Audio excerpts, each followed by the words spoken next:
welcome back to the Mr. Arsenal podcast for another live stream watch along that we haven't done for a couple of weeks now for various reasons we're going to get into, just either being too busy or not well enough to do it, but basically we are back. And what time to come back? I've got a lot of games to go through basically today, including we're going to relive as Arsenal fans the win today, and a little shock that I was hoping for, that I didn't think would actually happen, but you never knew. But we're going to live through all the highs and the lows of the day today, not just for the Arsenal game, but in general throughout the Premier League, including a not shock result at Stamford Bridge. And I'm loving it. The only way this day could have been better for me, personally, is if there were Six Nations this weekend, Six Nations rugby. And I could sit back and enjoy that after the Arsenal game as well. I still think that's what's going on. But it is what it is. I take my little victories when I can. But yeah, we are literally minutes away from the show, from the actual program itself starting. So guys, get yourselves all settled, ready to relive not just the Arsenal game, but then see the drama that unfolded at the City Ground, at the Bridge, at St James's Park. Which, yeah, that's a weird game. I watched that and I was just, well, first off, anyway, I didn't know anything in the second half. It was a pretty weird one. It was weird and one. It all makes sense, but yeah, we'll go through it as the game comes along. But yeah, big up to people all in the chat. Got Dread Zeppelin in the chat. How you doing? I hope you're eating well and keeping safe, my friend. Got Cheese in the chat. And Kim is also registered. Big up to Rangers as well. They won today as well, I believe. Obviously still 9 points away from Celtic in the SPL, but still sort of there and thereabouts. So that's basically cementing second by the looks of it, because no one dares challenge this Celtic nowadays. But it is what it is. Kim also says, if Spurs get beat tomorrow, that'll top my weekend, mate. Is it again? We talk about Tottenham being the kryptonite to Pep. West Ham away to Tottenham seems to be Tottenham's kryptonite in recent years, and they haven't got Conte. He's back. He's had to go back to Italy, back on his family, and continues recovery because he hasn't gone according to plan. And yeah, so he's had to go back to Italy and just stay away from all the stress of being a Tottenham manager. Beautiful, but obviously, I hope again, rivalry aside for a second, I hope he does get a full recovery and all that, and screws Tottenham over a bit more and just walks away coming into this season. Because he ain't going to achieve nothing there. Why is he not? Longer he's there, he's never going to achieve nothing there. So, and actually, in one sense, you know what? Stay put, Conte. Antonio, stay put. And again, like, if anyone that doesn't, you're maybe a regular or not, or whatever. I've got family that meet up. Literally, my granddad and my mum's. So my granddad from my mum's side. So her dad, her brother, my uncle, and my cousin, my mum's nephew, all West Ham fans. So if West Ham win tomorrow, I sort of want West Ham. They've always been in my life. I've always, because even though I support Arsenal, second team wise, if I wasn't going to support Arsenal, it would have been West Ham, which would have been a very stressful life. But anyway, more stressful than being an Arsenal fan, shockingly. So I always keep an eye out for West Ham and all that, and I'm a bit gutted how they're going down this year in the league and all that. But again, you never know. And if they do, I'm gonna be happy as a pig in, you know what, basically. Oh dear. Yeah. I've had a good few hours, by the way, whilst being off here. Obviously, I watched Gary's stream earlier as well, from 4 o'clock till 5:30. Just the Tom, I don't know if he's going to be popping in or not. He's probably not the best of moods because obviously his team didn't do well today, and put him in a foul mood in a relegation 6-pointer. Spoilers and all that. But yeah, I've just been any Arsenal fans that are out there going before first thing in the morning, Arsenal going to lose 2-1, the title race is over. I've just gone, okay. What you say? And the person going, what you saying now then? with the photo of us of the team celebrating, of me, Russ, and Gary celebrating the third goal, and just having a bit of a laugh, rubbing up the Liverpool fans the wrong way, but I don't care, and just watching the Chelsea fans have a meltdown.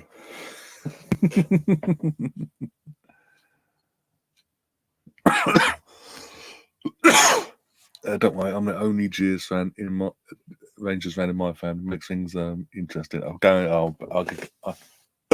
guarantee that. Mitch, as I say, on my mum's side of the family, in terms of her dad, my granddad, as I say, he's West Ham. My uncle's West Ham. His son, who's my cousin, is West Ham. But on my mum's side, so on her dad's side of the family, 89, and the majority are Man United fans, bar one. My second cousin, my mum's cousin, is an Arsenal fan. And then my brother was an Arsenal fan.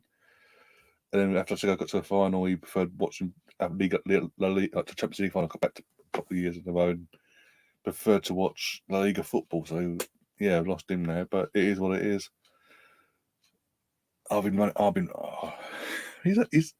He's been giving it over the years. Even though when Atletico won La Liga, I was back in Atletico that season and win the league throughout the whole season. Like, they're going to win it. It's done and dusted. He was like, no. This season, you think you're the favourite? Oh no, don't be silly. You're trying to wind me up every match day after the game, even the games we win. It's like, you bastard. I think sometimes it does work, actually. To be fair to me, it does work sometimes. I'm just like, no, I'm not having it. We've done well. Stop slagging us off. But yeah. But whenever he's given it after this season in particular, I've just gone, well, how's Atletico, even on Knives, how's Atletico doing in fourth out of Europe completely?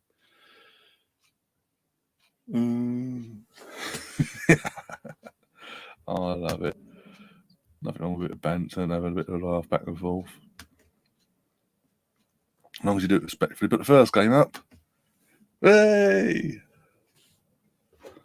I've now got to make sure the picture actually sorts itself out.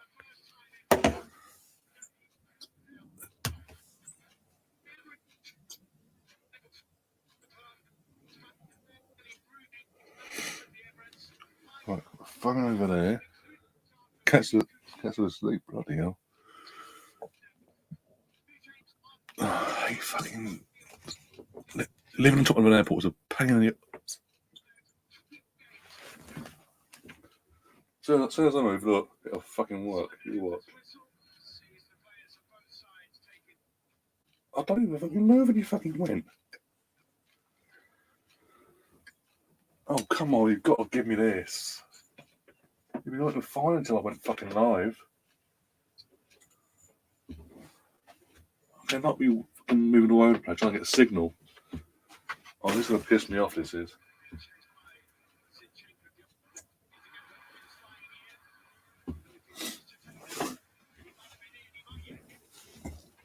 As soon as I sit down, it goes. When I have to cough, I have to vibrate.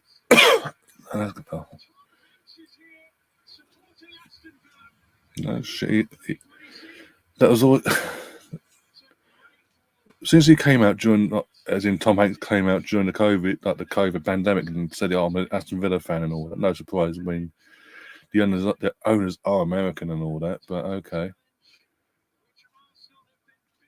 There was always going to be a time when he comes. It had to happen today. It had to happen today, didn't it?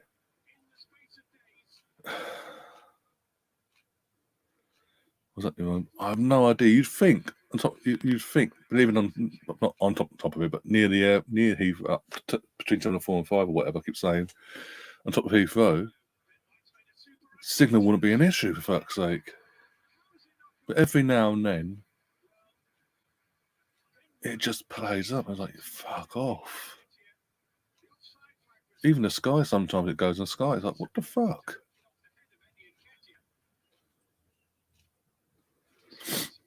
Oh dear. I'm surprised. In one sense, I'm surprised they've gone with this. I know this is the first.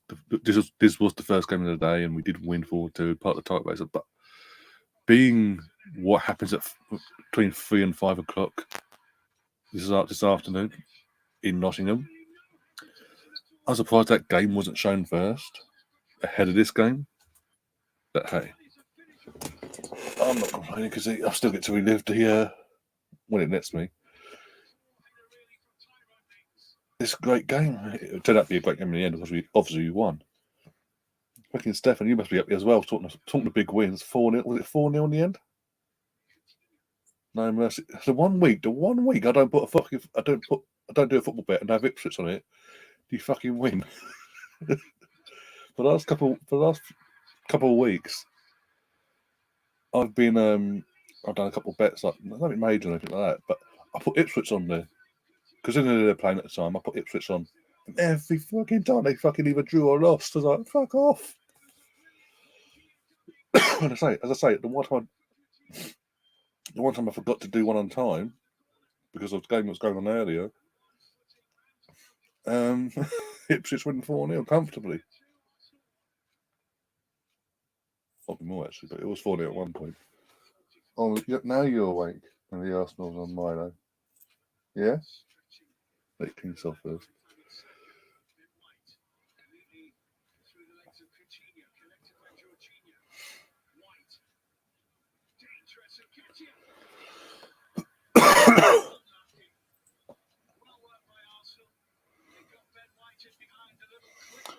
Good win from Arsenal. There was a few bits of negativity from a few so-called Arsenal fans on YouTube. But before, yeah, there's a couple of people I know on Twitter and all that have YouTube channels, and again,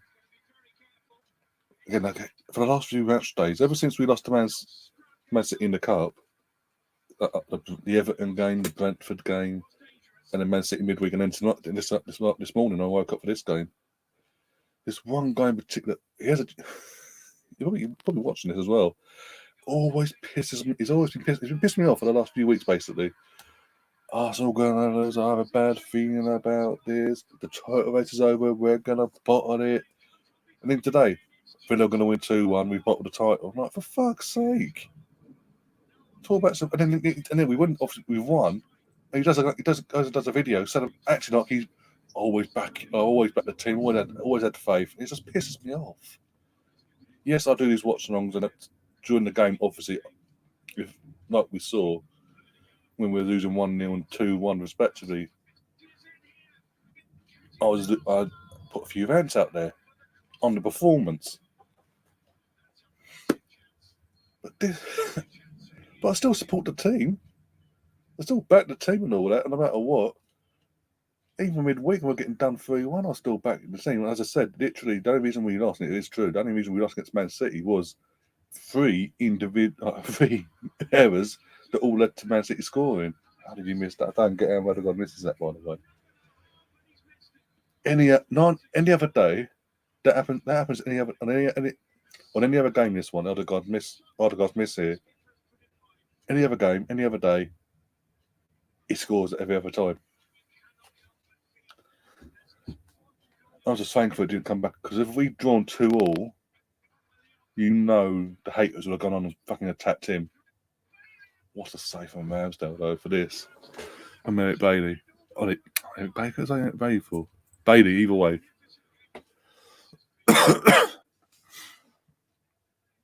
But as I say, yeah, if things aren't going right, certain players aren't living up to the standard of performance was, yeah, I'm gonna rant during the watch. I will rant off during the watch long.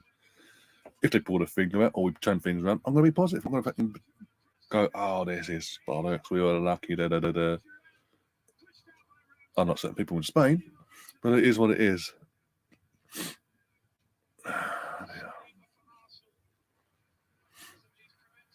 I've got high standards.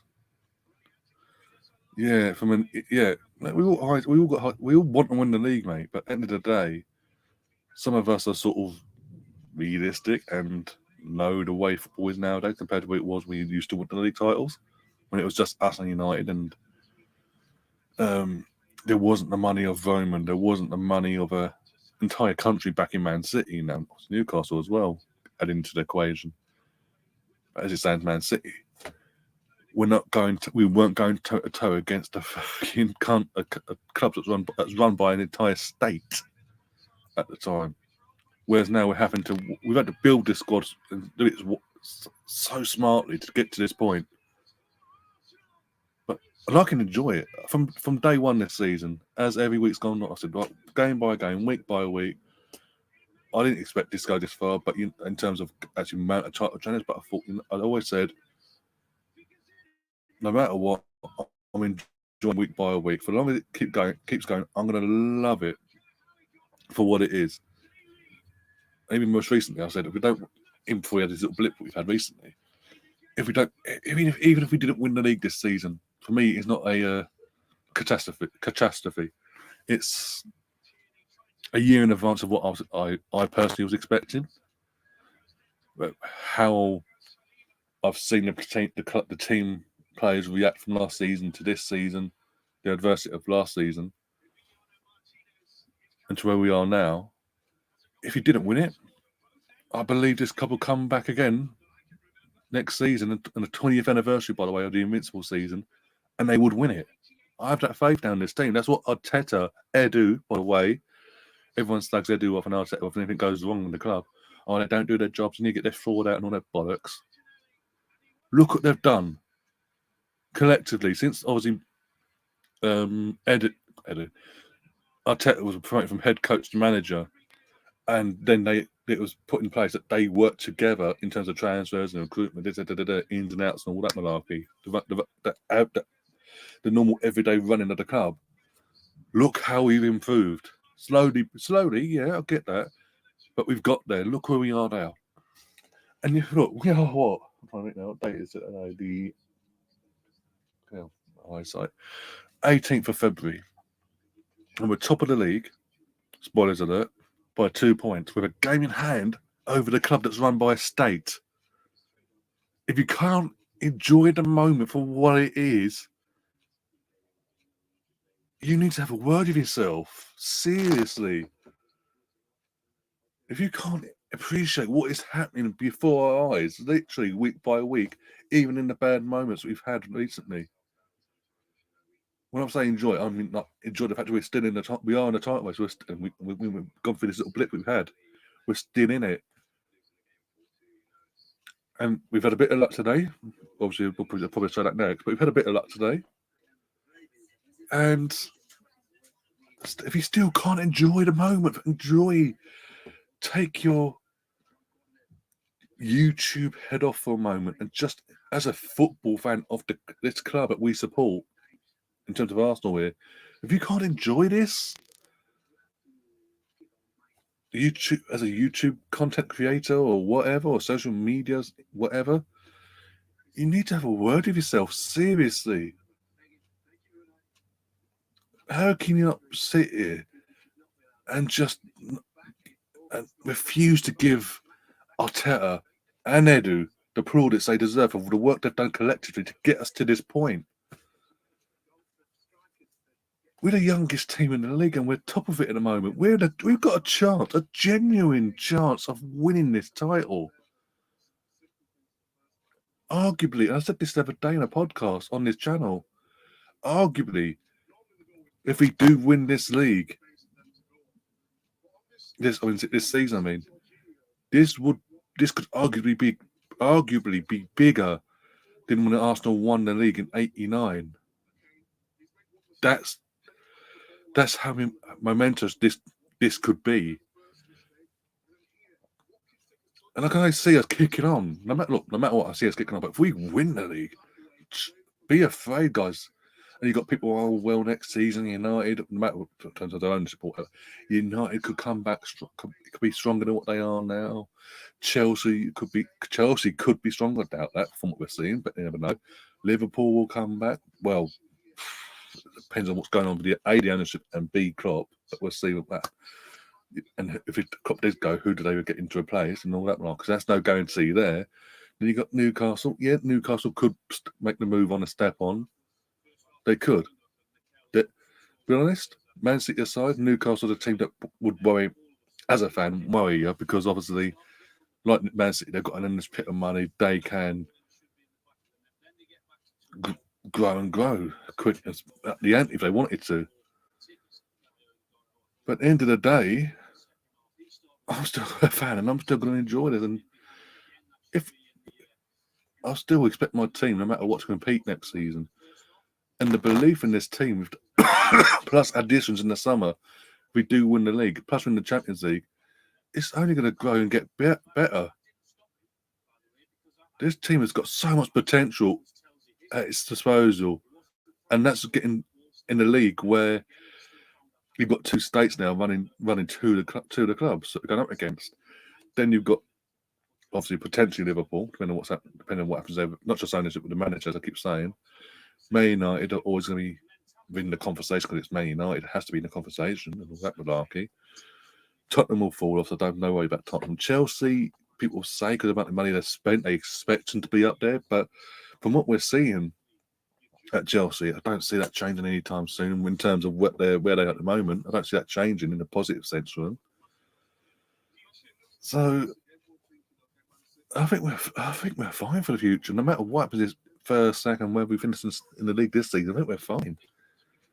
It just means next season we're going to have added competition in terms of Newcastle, more potentially Man United. Aside from that, potentially Liverpool, but aside from that, I ain't worried because of how the kick up the arse the owners got in the back end of the Super League debacle. And it was a debacle. Let's not get it twisted there. The kick up the arse they got there. Since then, they've got the head at the arse, so they haven't looked back. The next game on it is the Forest versus City game. So I'll just put the scoreboards up. 1 second. There we go. But I'm just,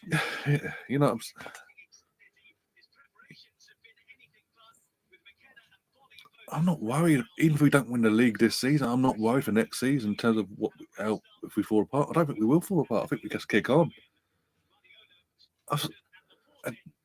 For fans of my age and a bit older, obviously, the top winning teams we witnessed in the years like in the late 90s, early 2000s. We've seen this before in terms of we'll go for we'll be in the title race. There'll be years we miss out, but the following year we come back and bang. We did it a few times, and I'm seeing that spirit and camaraderie again within this squad, and that's what I'm saying. That no matter what, in terms of winning the title or not, I think if we don't win it this year, we're going to win it next year. I honestly do. And even if we do win it this year, I think we'll do well to defend it.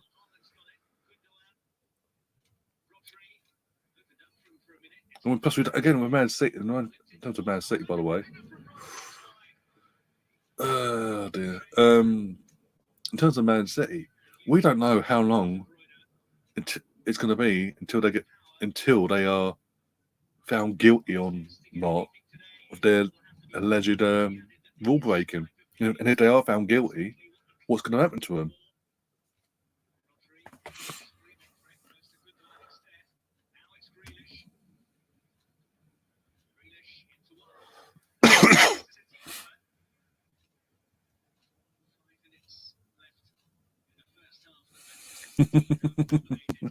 I'm sure you do, Lee. I'm sure you do, Stefan. I'm sure you do.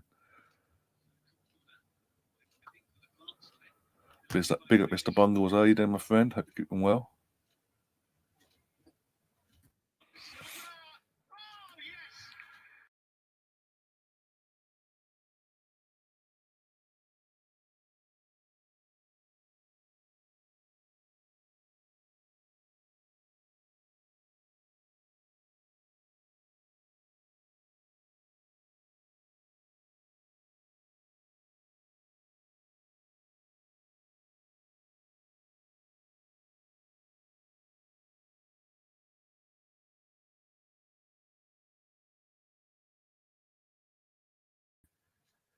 Sorry about that. Fucking Mike decided to go fucking tits up again. Oh, I'm laughing this.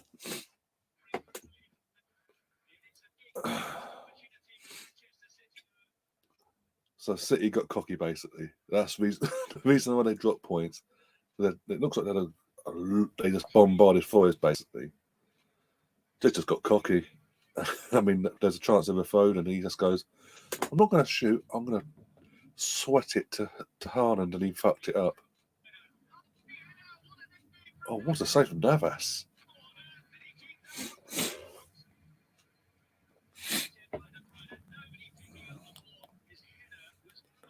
You've got to say, also, a lot of praise has got to go to obviously Steve Cooper, the manager of Nottingham Forest, and the job he's doing currently with this team, with all the recruitments they brought in the summer and the winter. What he's got going with this team. But also the owner, got to give massive hats off to the owner, because not only did he show faith at the early stages of this season when things weren't going well, result-wise, but he's backed the guy. He's brought in some, not just top talent for the future, but some top experienced talent as well that's been around the block and has that experience to sort of help this team get through what they're doing.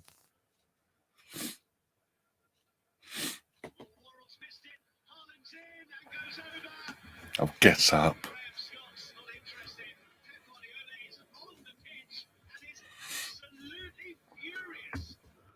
This is in the Man City have been bottlers all season. I just think they've genuinely got one eye in the Champions League. But Pep is desperate for the Champions League title that he's prepared to sacrifice the league for this season. I mean, they've got Leipzig in this round of the knockouts in the Champions League, like City, and they'll away this. Oh my god! Oh my god! Oh my god! How did he miss this rebound? Oh my god! It ain't working for you today. You know it ain't your day. Bloody hell! First rebound, bang! Hit the autograph into the crossbar and smashes it into the fucking roof of the stands. Wow! Oh, I don't like. By the way, I don't like this Man City kit they're wearing today. That I've never liked it. I haven't liked it all season. I think it's meant to be their third kit, but they seem to be using it a lot for their away kit.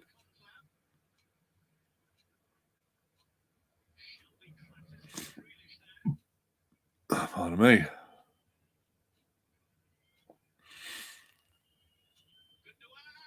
Oh, what a save from Navas. I've got to say, again, the World Cup sort of did let that. Exactly, allow Navas to show off his goalkeeping talents and all that. But since he's been at Forest the last few games now, I've got to say he's been pretty good actually for his age anyway.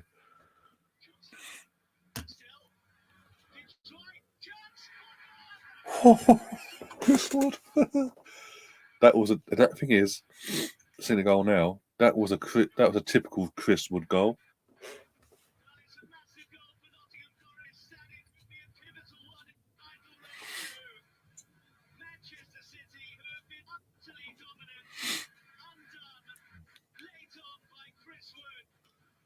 See this again. Good football to build up here. I'll take that.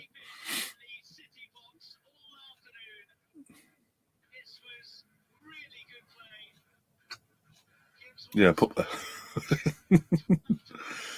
that's a typical Chris Wood tapping old school goal. That was from his Burnley days.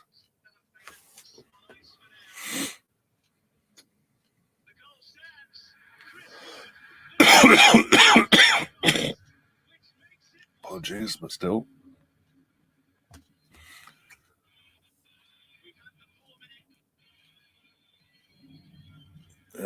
Last Mystery saying City's shocked the head out of me by not winning. And Chelsea are a disaster with Potter looking like he's a dead man walking.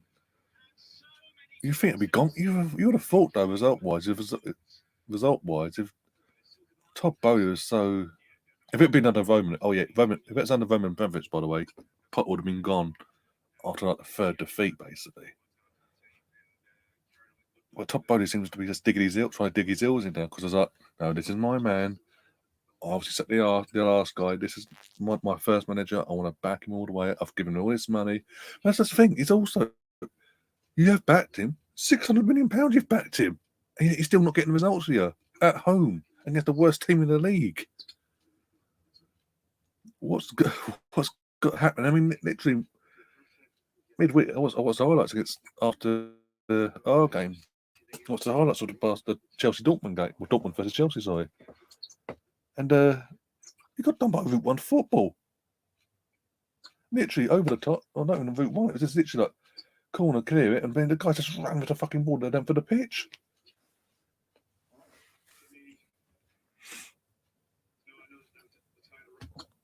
I'm at work for the next 8 hours, but thank you, Arsenal. Oh dear. Oh, Sam's here. How you doing, Sam? Hope you've had a good day yourself. So I've been watching the Forest City game. Our game was on Thursday, so second game on. And yeah, as I say, Nottingham Forest's equaliser. It was a typical Chris Ward from Burnley goal, but it was one of them goals. It was weird. It's weird seeing City concede these sort of goals. But it's not been in any other season. But this season's been sort of a regular thing. Fuck it. Steps us out. I don't care. Good luck to him. And anyone knows their history and all that, football wise, between Forest and Arsenal, knows how connected we actually are historically. Hey.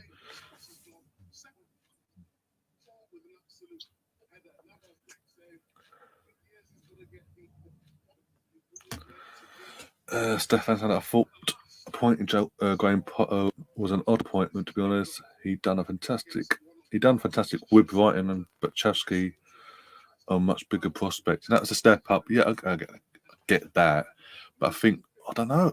I don't know. Talk about his mindset, but I'd assume he's gone for the young English manager managing his Chelsea side to hopefully it'll pay off. Basically, someone that knows the league inside out, can play some good football, take them away from the football they played majority of their time under Roman, and just that park the bus, nitty gritty stuff. A manager that can come in and build a young team for the future.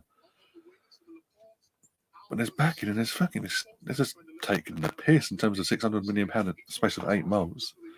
And it ain't work, obviously. not Graham Potter's fault, because he's not been able to get, in terms of Graham Potter himself. We haven't got to that game yet, by the way, but in terms of Graham Potter himself, he's not exactly being given, because of how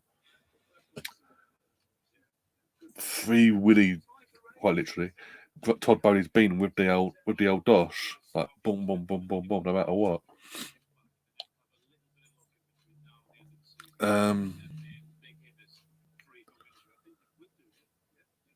It's like Graham Potter's he's not getting the chance to actually build his own settled 11 and bench. Basically, he's having to make it up on the fucking spot. Basically, like, I've got all this talent now, but I need to figure out my best 11. But he can't do it because it's like the guys are coming thick and fast, and it's defeat and draws galore for him. Basically, if he ain't losing, he's drawing. If he ain't drawing, he's fucking losing. And he's just not getting no doubt he's not getting the what you had at Brighton. Basically, he had the time because obviously they weren't spending willy-nilly. Obviously, they're spending their own their own budget. Basically, there was that pressure. The pressure, but there's so many players he's then got to pick from. They all got big price tags around their necks as well, because the owners just like pay it. Doesn't negotiate, just pay it. So basically, he's got to think, oh, I've got to play him. Even now, Felix is on loan for fuck's sake. Because of the amount of money he has to spend on that loan, he has to play. So in one sense, I do feel, in one sense, for Graham Potter as a person, I feel sorry for him. Because he's been given an impossible job, basically. Oh my God, what the fuck was that? Chelsea, oh sorry, yeah, but next game was Chelsea, Southampton. Well, hey.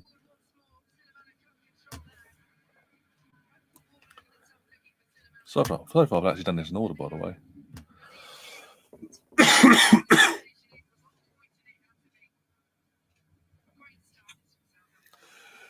Pep losing his mind is always good to see. He got booked today as well, didn't he? I mentioned that in the in Gary's live stream. But Pep got.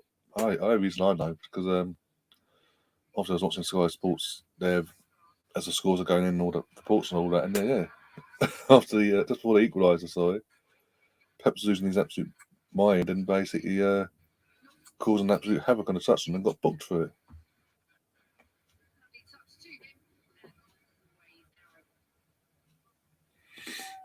I mean, how's Azpilicueta of all the players of all the money they've spent, by the way, how the fuck is Azpilicueta still playing for this Chelsea team? I mean, Kepa's in goal. That's saying much. I don't know what happened to Mendy, by the way. Mendy just disappeared off the face of the earth. Edouard Mendy, he's not. Obviously, there was hype around him, won the Champions League, and they're like, "Oh yeah, fantastic!" Ooh. Went to AFCON, came back, a completely different player.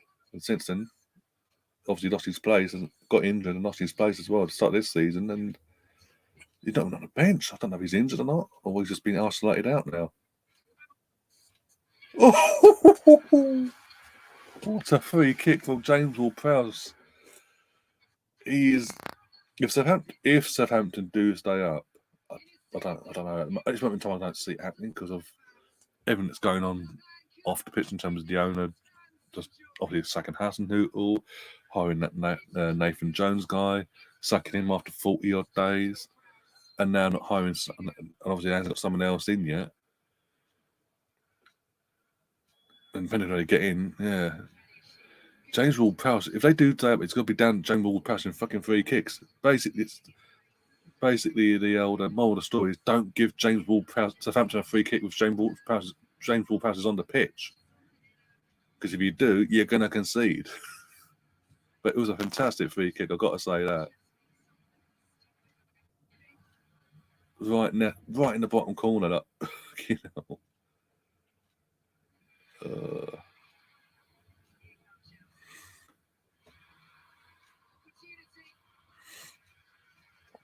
I still can't get over Micah paying some barber £200 for not every week, every time he does, every day he does work on Sky or CNN for the Champions League or whatever, or in this case on BBC for the Match of the Day. He pays even if he's had a haircut. What was it on? So, for example, he had a haircut on Tuesday, and because he was working for CNN again for the Champions League again the next day, he had another haircut then. Did it? Oh, no point. But he paid £200 for it. That's £400 in a place in 24 hours. I mean, this week he's done 400, 600 now for BBC. He'll probably be on Super Sunday tomorrow. That's gonna be £800 worth of fucking haircuts. He's just a little trim. After the first cut, it's just trimming it. Fucking hell. Oh my God. Off the line. Fucking hell. This is the thing. That bit. Who was that? They fucking cleared it off. They literally cleared it off the line. Number 15 for Southampton. Bloody hell.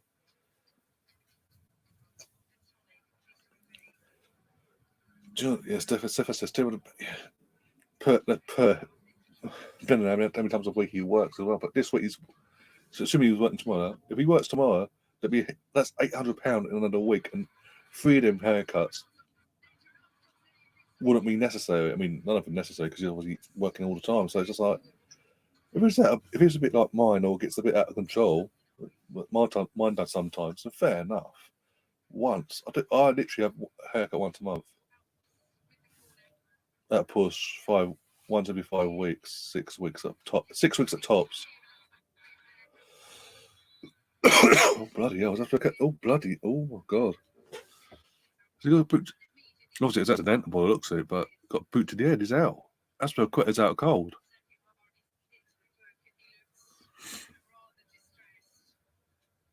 I mean, does this matter as a sport? Oh dear. He's very average, but his free kicks are probably the best I've ever seen.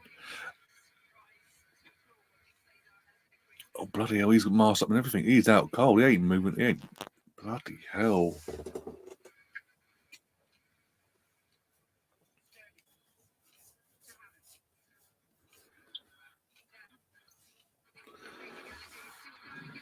Oh, what a save from the goalie. I think these need Peter Viasdale back at the club. He was obviously successful. Now, be nice in the chat. I don't want to snagging matches and all that. Has Richard Keys had an aneurysm yet with today's results? Let's have a look, actually. You know what? My phone's next to me. Yeah. Oh, the cat's asleep in between it, but let's have a look. Oh, the boos. Wow. Makes the Emirates booing down the last 19 odd years. Well, 19 years into the league title. I think now 17 years. The last 17 years have been in the Emirates. And all them boos you've heard over the years at the Emirates, when things have been bad for us, makes it look quiet compared to what that was. Tame, if you will. Let's have a look. Richard Keys. That'll be the next. That'll be the next game after Tom. Tom saying, I think the next time there's a racist incident in football, FIFA should step in and cancel football forever. Let's have a look. Alright, for his most recent tweet was referring to Nick Pope, saying, I think it's a real shame, of course, Pope misses the final now, but it's totally wrong that punishments don't apply to the competition they've been picked up in. Keep them separate in cup competitions. Of course, saying that because he's in English and all that, but anyway. Moving on from that.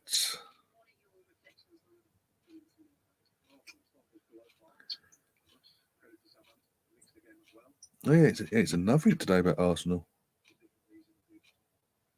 Okay, that's a first. See you, Kim. Hope you keep well. Obviously, much. I think now. If I don't see you up for the podcast this week, I'll see you during the week, basically, for the next any other nice things we do. But keep safe and keep well. Oh dear.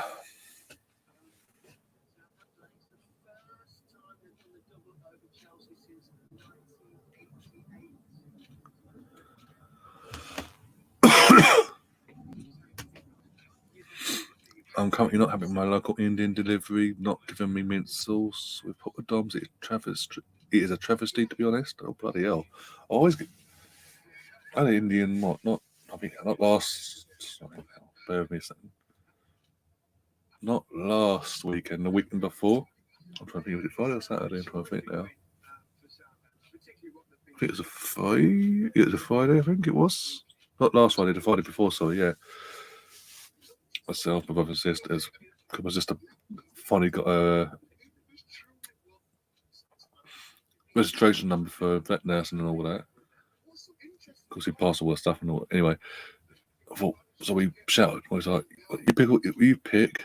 It's up, but we'll treat you. But you pick whatever you want. We'll have takeaway wise as a treat." But so she picked Indian and all that, and yeah, I mean, I actually asked for one mint, one mango chutney because obviously I go hardcore myself. And they gave us the mint I asked for, but they then gave us a massive tub of mint sauce as well, just thrown in. But a massive tub. So we had more. We had put back this way. We had more than enough to put on our plate and for poppadoms and naans and all that as well. You can't be a bit. What Indian doesn't give them mint sauce? Bloody hell.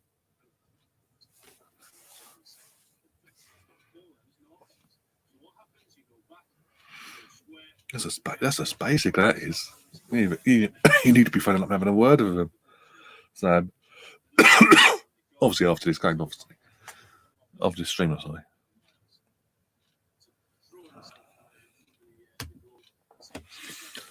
Tom saying Pope has missed out on being the highest ranked to play goalkeeper in the cup final since Matt Duke in 2013. Who's it? Who did he play? 2013. No, you got me, because that's going back there. That was I'm trying to think, because we won the FA Cup 2040, so you, Wigan, Man City. So it's not Man. It wasn't Wigan, Man City. It was in the League Cup final that year, 2013. No idea. 2030. Was it Swansea, Bradford? Oh, yeah. Either way.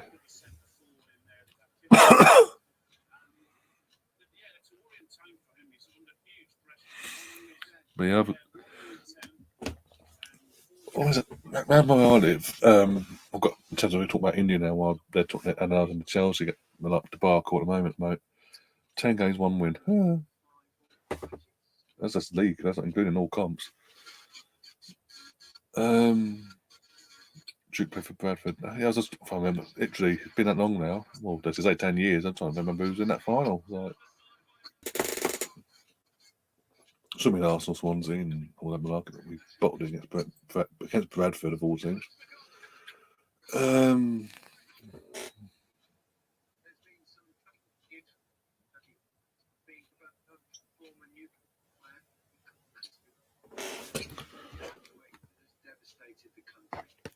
He was a Ghana international and started his career in English football with Chelsea, also spending time on loan at Everton and Bournemouth. A skillful winger, he joined Newcastle permanently in 2017 and went on to make 121 appearances for the club, scoring 8 goals. All of us at Match of the Day send our condolences to Christian's family and friends.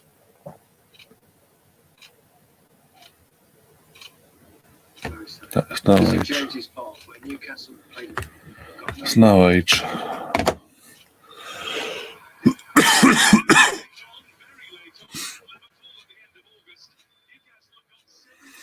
Yeah, I was saying about Indians, Liverpool, Newcastle, Liverpool up now, so yeah, still in order. There used to be a really good one down the road from where I am currently am now. I say really, really good, fantastic. Again, you didn't even have to ask for mint sauce. They gave you, to say, a proper tub of mint sauce. Depends on the size of your order. Depends on the size of the tub, basically. Of mint sauce they'll give you, along with obviously the pot with dumbs and this, that, and the other. That was really nice. And obviously, in the last bit during the pandemic, with everything that was going on, coming out of it, they're just coming out of the pandemic itself. The first lockdown, just they closed down, moved on and left. You know, where that used to be is now a fruit and veg shop. But there's another one that we now use instead of there. But we've got the choice of a couple, but one particular we usually use every week. Oh, it's so nice. And you get your mint sauce still. So, Sam, you might want to come back over this way.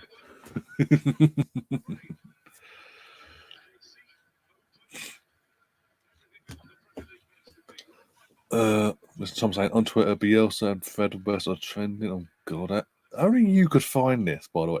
Bielsa aside for a second, the other person, only you could find that being trending on fucking Twitter. And Darwin Nunez has scored. Hey. Newcastle, as I said earlier, this game I did watch the first half anyway. Second half, I saw it was on, but I weren't paying attention because it's a dead game after what happens in the first half. But fuck, for the best, Newcastle at home, but for the best defense in the league and all that, haven't lost apart from Liverpool all season. And they were fucking awful, were they? They just weren't that, defensively. They weren't at the races at all. They're switched off, and just in general, all over the place. Nunez goal proves that. When Cody Gakpo can have 10 yards of space to take the ball down and a shot off. You know it's not a good day for you defensively. And then what Nick Pope does in about 5 minutes after this is just ridiculous. It's Neno vibes against Wolves in the lockdown season. If you know, you know. But slightly worse. Is it? What Pope does tonight in this game was slightly, I'd say slightly worse than what Leno did between Arsenal and Wolves in the lockdown season.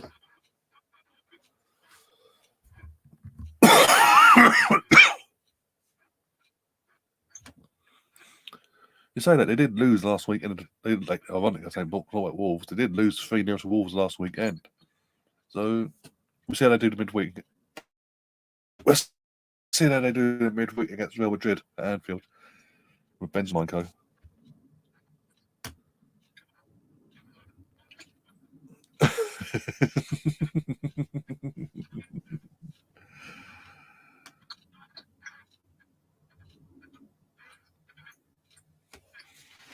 My bloody signal is really pissing me off.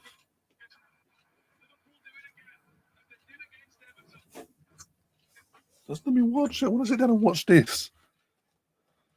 Just go and sit down and just say, fuck off.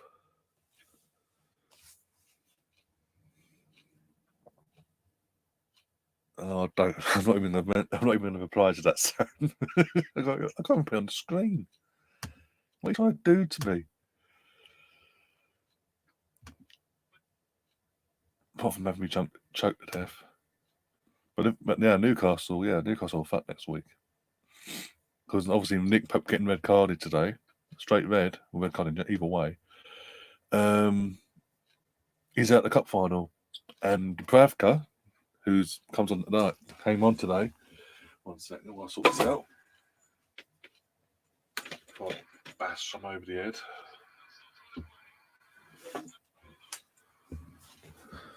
Dubravka can't play in the final against Man United because he's cup tied, because he played for Man United in the early rounds. Even though he's a Newcastle player, obviously he's on loan. They called him back in January, but yeah, he's cup tied. So now you've got Newcastle have to play either their fourth choice goalkeeper or Liverpool legend that Chris loves and adores, Karius. If you know, you know. If you remember 2019, you know. Karius doesn't do cup finals well. He ain't getting no redemption story, put it that way. So it's Man United have gone from being, in terms of odds, very close for winning it, to probably odds on favourites now, like heavy favourites.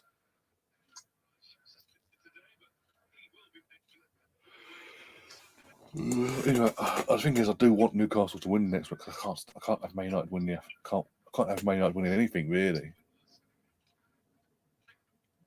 We had to wait fucking 9 years to win something. They can suffer the same bullshit we had to go through for 9 years. But 6-7 years, however long it's been, isn't long enough for Man United. In my opinion, anyway.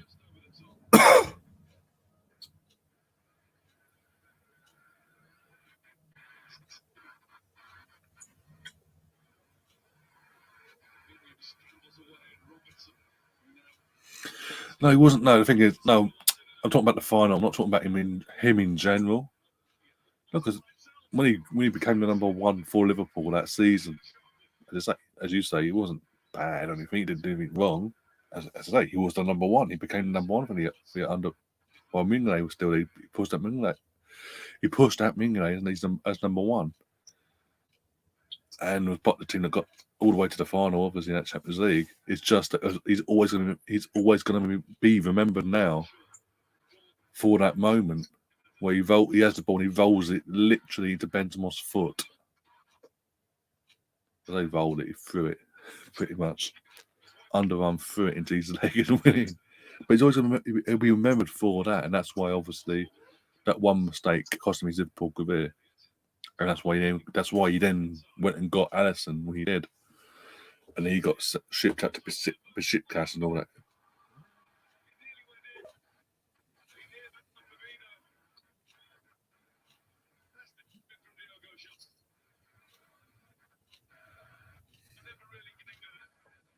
Oh God, the chat has officially descended into chaos.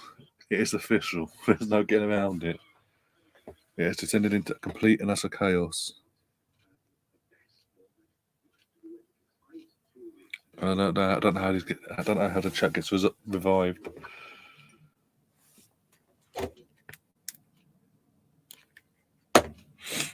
Oh dear, gotta laugh. You don't laugh, you cry.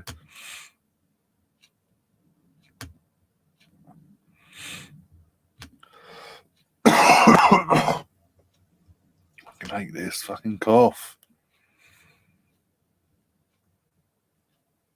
Really pissing me off.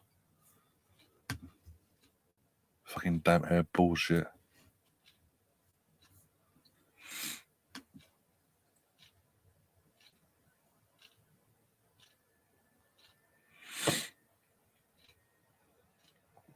Ugh.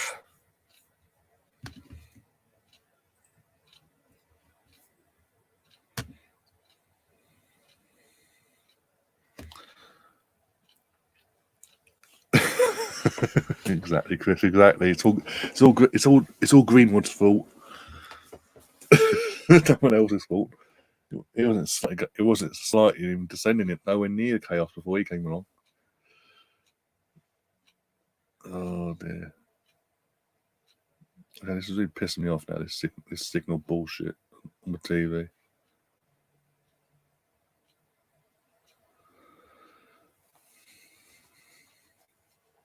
Oh yeah, of course, Stefan. Of course, yeah. Everyone's ganging up on Sam now in the chat. Jesus Christ. Oh dear.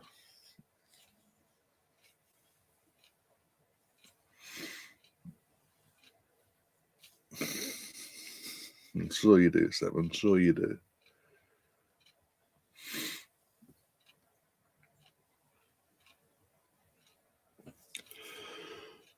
Oh God.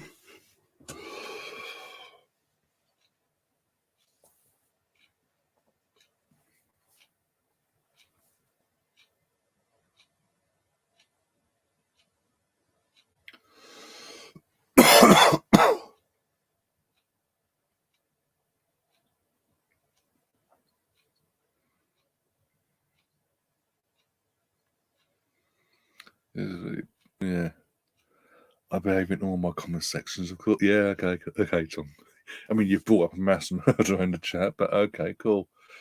Yeah, you really do be. It's not just my chat. You brought it up, and you brought it up in bloody Gary's stream earlier, Mr. West, or the Wests in general. But yeah, you're completely innocent.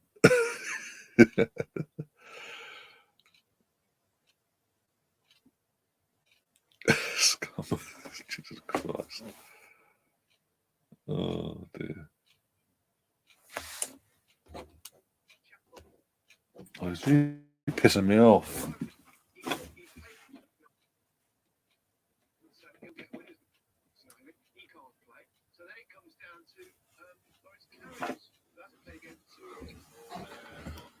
Over 2 years. I've been an eagle, to say.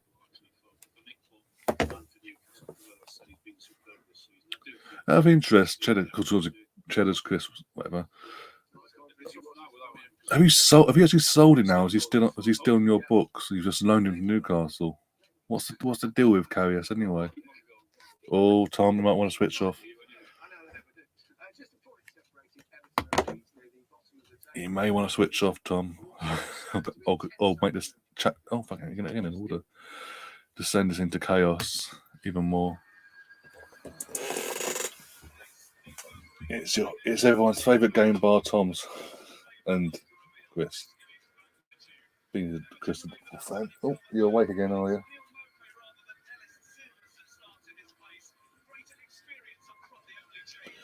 You're so well, somewhat lucky. There's a scoreboard just there, protecting whatever, so everyone doesn't see where you clean yourself. This is get poor, but now everyone can see you because you're now moving slowly across the screen.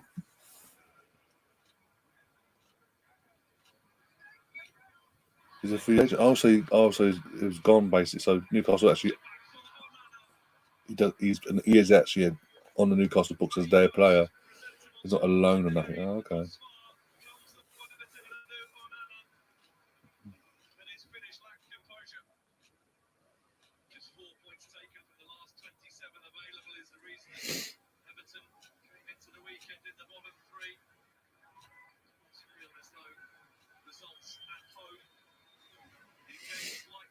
Oh dear.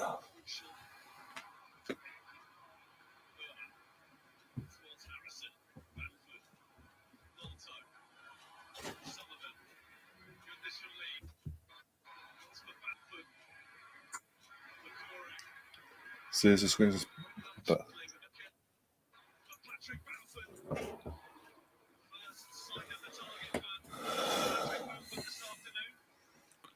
Stefan saying a great little channel is as basement garden. Is basement garden, sorry. As is Mr. As is Mr. Arsenal. Finally, I get some recognition. What you not going anywhere? Let's talk to my cat now. I'm going mad. Come here. You can say hello to the Arsenal faithful, as you're one of us.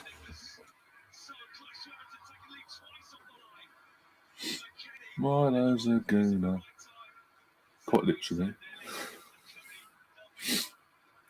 Being as yours, born around the corner from Highbury, well, down the road basically. Right, yeah.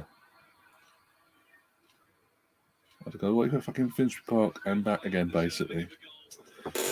Train from where I am all the way to Finsbury Park and then get the bus around the corner from literally a stone's throw from the old stadium to go and get you. So when I say you're a gooner, you are literally a gooner.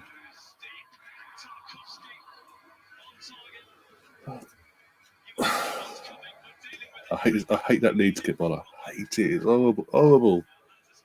The fucking tie-dye effect. I hate it. The kit on a football kit. It shouldn't be on a football kit of a Premier League club in general. I did say this back end of my watch-along stream this afternoon. Oh, it's all kicking off. Between Adams and McNeil. That's it, yeah, fucking have it. Go on. Lump him one. Lump him. Lump that prick. The ex-Burnley twat. I'll behave. I knew that was coming. I don't know that was going to come in chat there like that. Hey. You're not impressed, are you? No, so Tyler Adams got booked for getting a scrap along with McNeil. Is it the green? I don't know. It's green. It's like it's like a manky yellow with blue in it. As I say, tie-dye effect, blue in it as well. I just don't like it. But as I say, in the back end of my stream, the guys going for the team lineups for Tom and all that in chat from earlier on. I did say in this particular game that being what it was, it was literally a 6-pointer. Leeds couldn't afford the result they obviously ended up getting. Leeds couldn't afford to lose today. They lost. They were in deep struck, and they've lost, and they are in deep struck now. The owners of Leeds need to get their head out their asses. What the fuck was that? How?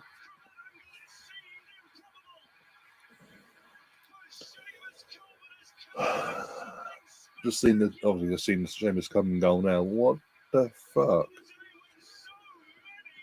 Tom, I don't know how to say this to you, mate, but I am right about the kid, the goalie in general, but defensively, how was he allowed to get that off in the first place? Why is Motd so far off his line? But either way, I'm worried. I'm now genuinely worried for you. Up till now, I've been saying there's 4 or 5 teams worse than you, and they've got a bit of luck today. You gave it to them on a plate. Jesus Christ. These owners need to get their asses, identify who they want as their manager, and get him in ASAP. So he can work with the players he's got, pick his strongest 11, and try and get you guys to be safe come May. Because the longer you go about manager, I think now, the worse it's going to get for you. You need a manager. You need to get your new manager in ASAP. Otherwise, the likes of Everton are going to pull away now if you ain't careful.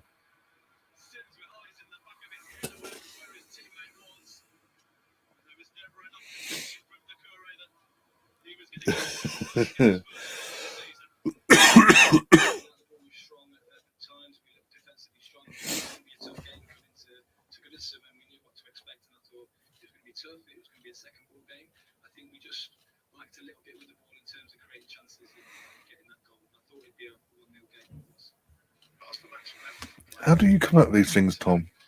I'm not going to put it on the screen, but how do you come up with these? It's rubbish. Jesus Christ.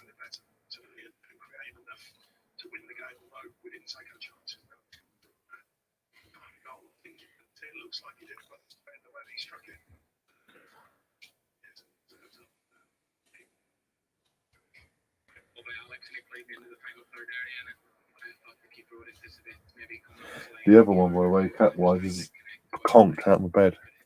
Literally completely conked. You was, and you just woke up. So, and then decided, oh, I want out of here. We're not getting out of here.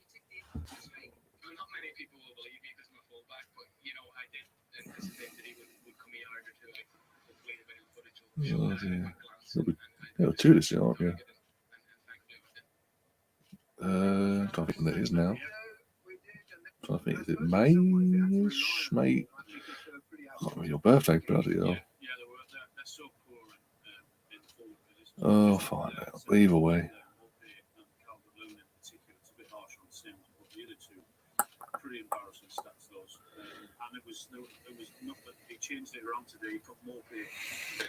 That is a cheeky goal from Coleman. It was cheeky, but at the same time, it's like, why was he allowed to get that shot off? That the space defensively, why was he defensively allowed to get the shot off like that? Because it wasn't a cross, it was a shot. I know Motd should have been. It was off his line. He got caught off his line. Yeah, he should have been on his line, but he was expecting the cross.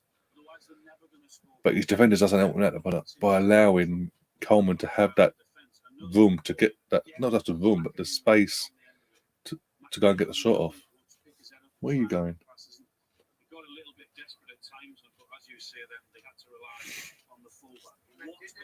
Yeah, but there's no one in there.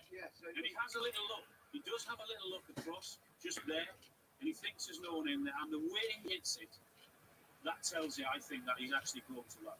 With the front of the boot. Oh yeah, you can tell when how he hits the ball. We watched it live. He meant it. The replays confirm he meant it. It wasn't a cross. I said that.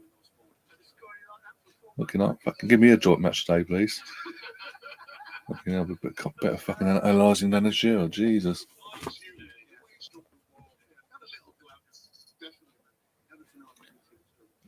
Now he's looking at me Arsenal mug.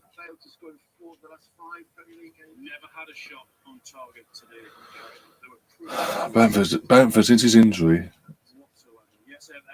fallen off league-wise, in terms of the league, I know he's been out for a long time, but when he has come, he's been back there for a while now.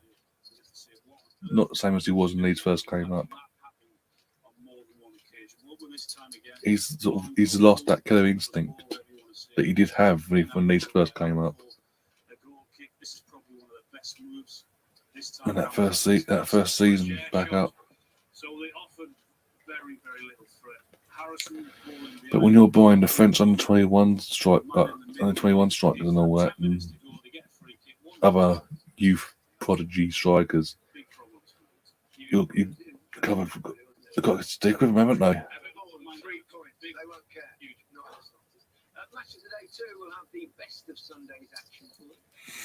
Right, I'm going to put you back up to bed. Come on. There you go.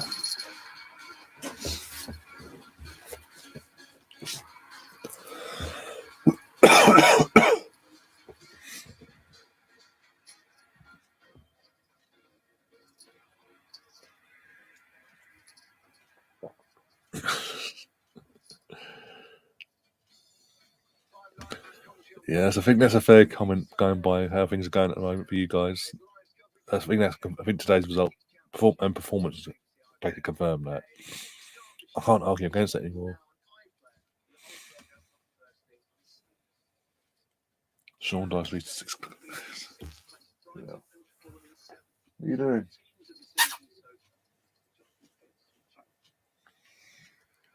Oh, Fulham Brighton. Oh, me.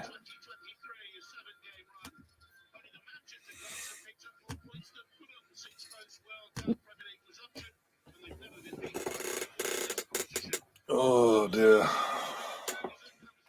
Foot stuck.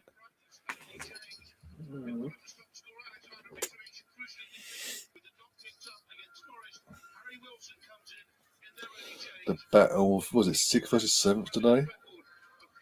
So basically like the last Europa League spot versus Conference League spot. Okay, now who would have thought? And you know what? I've got to say, what we've said earlier about plaudits Steve Cooper and deservingly so Steve Cooper gets and all that, and he's deserving to get at the moment. You've got to give the same sort of plaudits to Marco Silva for what he's done with Fulham. Obviously, took over, got him re-promoted back into the Premier League the way he did, and look what he's done with him this season. And if you think about it, the majority of the squad that he's got, that he brought up and kept with, it's the same squad that Scotty Parker had. So it just goes to show how poor of a manager Scott Parker is. And when Arsenal played for them, start the season at the Emirates, obviously I'm on my way, obviously going there with my brother and all that. On our way to walk towards the stadium and all, we bumped into a few Fulham fans, and we got talking about obviously how a good start to the season they had and what their thoughts were of Marco Silva, and then obviously as that was all happening, that was a day of Bournemouth are getting pumped by Liverpool under Scotty Parker. I think it was the game that actually saw Scotty Parker get sacked in the end, or a week after, either way. But and there's a saying, no, even Fulham fans, genuine Fulham fans were saying Scotty Parker just wasn't right. Got the right guy for us. Yeah, great play for us as a player, but as a manager or head coach, he just didn't know what he was doing. He didn't have a fucking clue, basically, is what they're saying. And didn't agree with how he got him promoted and then completely isolated Mitrovic. Barely ever played him. And they've been proven right, because obviously they say that's part of the reason why they went down, because he wouldn't, for whatever reason, not only was he tactically in net, but he just didn't like playing Mitrovic. And obviously Marco Silva's come along, got me promoted with Marco Silva as the main guy again, and he's took to the Premier League life. Eventually, when he's been given the chance, when he's not been injured, took it to like duck to water. And Fulham in general have been playing really good football and deserve to be where they are this season so far. It's mad to think that's a good save from. Ironically, that's a good save from Leno, actually. Fucking hell. But it just goes to show how good of a job how good of a manager Mark Silva really is, and how Everton messed him about, basically, on Watford. Fair play to him, because obviously it could have gone pear-shaped and all that, but it is what it is. Disallowed.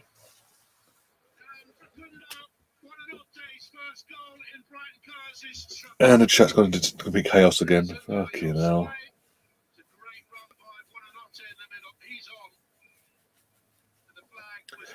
I'm sorry. I want to question why we got. Yeah, I want to question why a Tory is being mentioned in my live chat,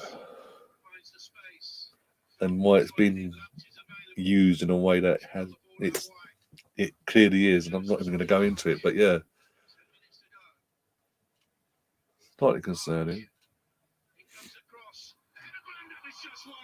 Yeah, as I was saying before, Marco Silva's done a fantastic job this season, and they deserved, and Fulham 100% deserve to be where they are in those, as it stands in the Europa League spots as it stands. Never would have thought that's possible, but especially their first season back and all that. After the last half seasons have gone before, and they've gone up and down and all that.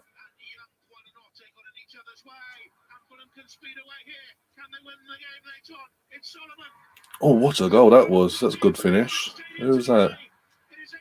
Solomon. Vinicius Jr. with the assist, but Solomon with the goal. It's a good finish, actually. Really good finish.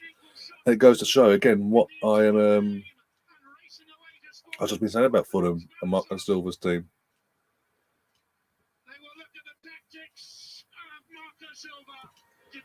Also, even though they've lost today, going back, scoreboard is a giveaway there, by the way.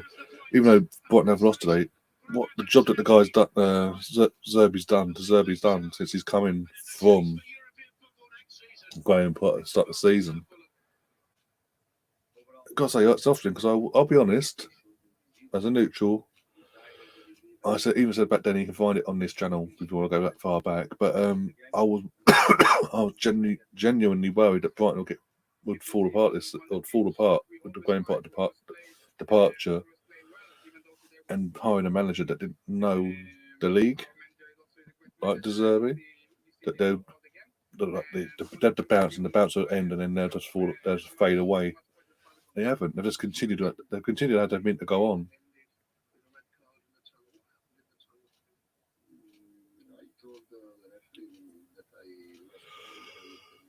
Oh dear.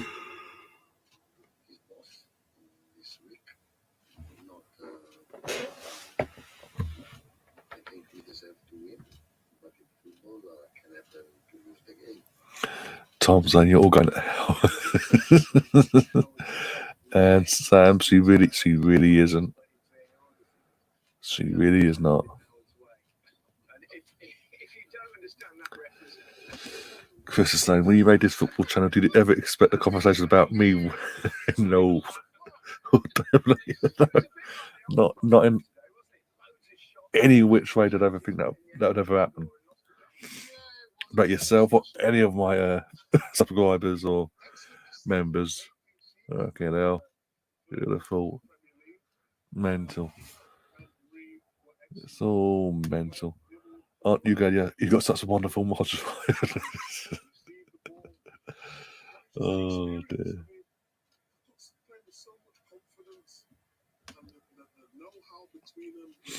Tell me you are the tour group leader for the side. Oh dear. I'm considering going live at some time, but all the ladies who follow me would be petrified by you lot. Oh dear. You say that, but you're part of it as well. Oh dear. Oh, it's Wolves.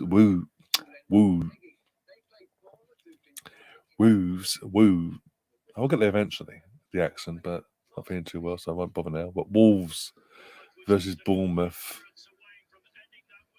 Wolves. Brighton have had a good season without key players that they had last season. Credit where it's exactly, yeah.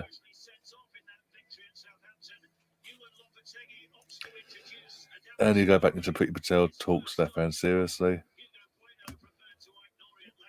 Wow. Okay. Wolves versus Brighton.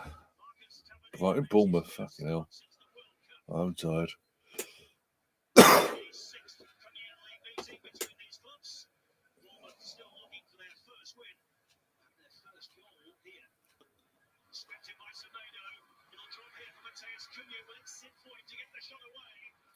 I have no idea how fucking Bournemouth got a result today because their form has been since Gary O'Neill got given the job under the old ownership before the new ownership came along. Bournemouth, the form they had has just gone off a cliff.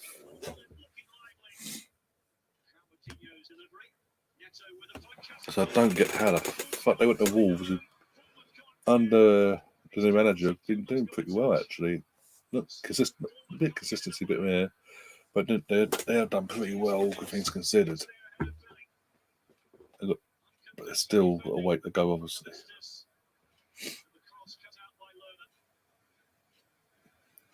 When you're losing a Bournemouth side, just Bournemouth in general, you'd have a word of yourself.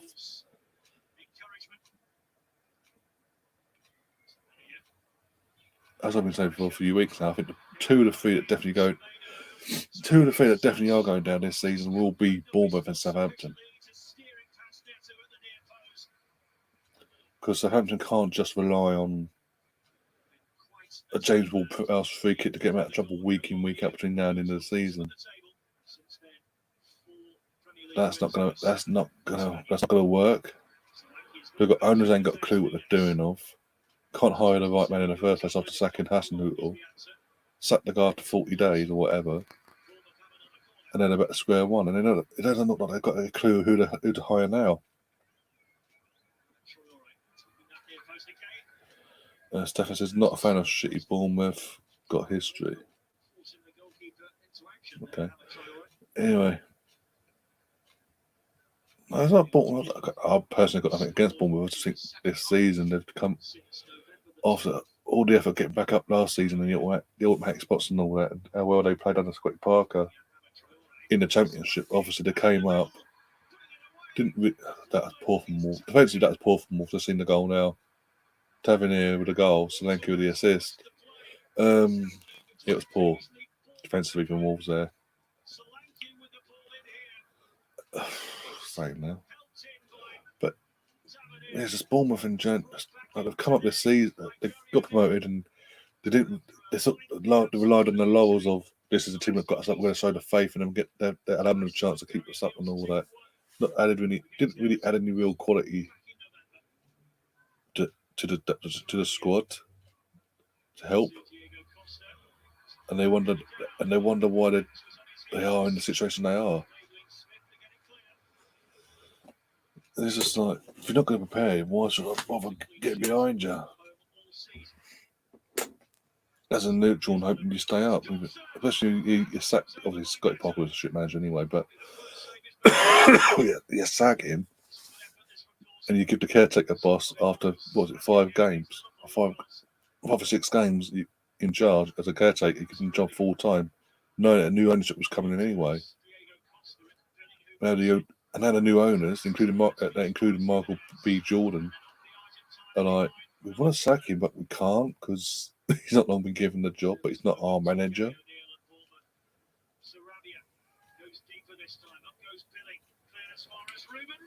Behave yourself, Tom. They cannot. Just in your comment, Tom. There can't be a Bournemouth fan TV. You're pulling my leg, surely.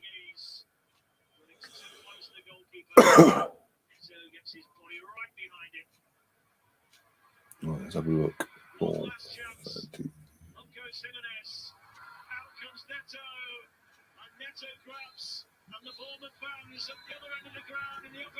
Not Wolves fans voicing their displeasure.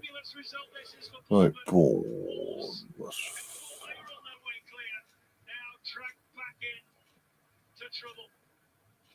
Tell us about the goal. It looked like he came off your upper thigh. Yeah, I did not see much about it. I seen Tom run down the line. There he is. Bloody is. Fucking hell. Is it? How good does it feel to be out of the There's bottom? a Bournemouth channel called Back of the Net. The AFC Bournemouth. What it's called? Go away. The AFC Bournemouth fan channel. So basically, their equivalent of AFTV, but their Bournemouth version.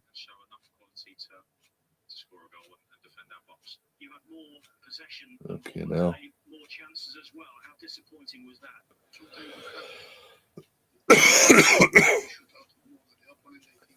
Yeah, I just seen myself to check. I was like, no way, you got to be putting my leg. Chat has gone sensible for now. Fan TV for the one and only fan. Oh dear. Oh dear. That's why. Why is Ian Wright not on tonight? I want Whitey and Mika Richards and Wrighty. That's a partnership. That's a duoship I want to see. It's that. But might as well be fan TV. Oh, okay. Okay, now.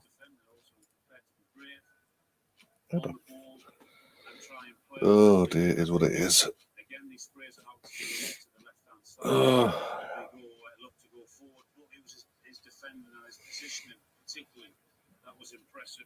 in the way of everything. And he read it, and his understanding of the game, I thought, was magnificent. Really Basically, Wolves are just shit today, and Bournemouth got lucky.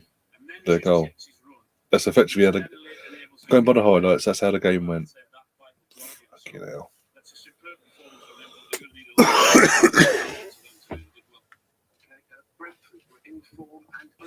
Oh, Brentford v Palace. Yay. They're sorting this after their 4-3 loss at Leeds was nice. I understand their anger more now, considering we were shit. It was in Ipswich. I wasn't amused if I saw Ipswich fans picking on Kid Knights fans. I would have. Okay.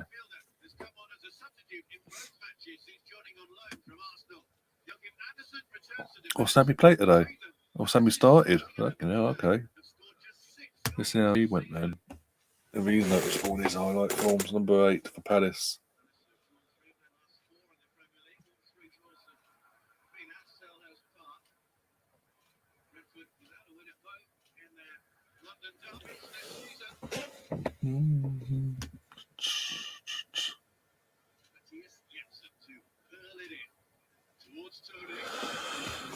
No, you are right, Stefan. No one deserves to go to a game in fear of their life and all that, or fear of getting fucking abused beyond banter, basically.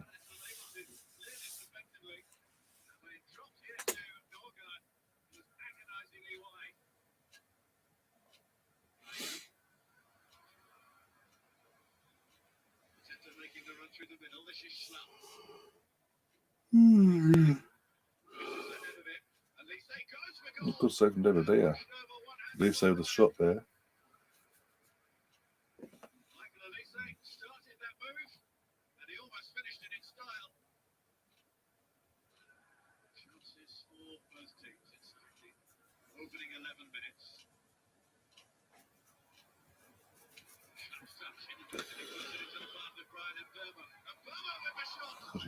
Few shots here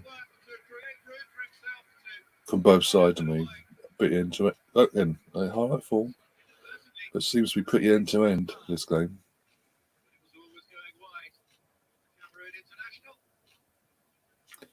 So there's like 4 times they showed that first half. It went up second half now.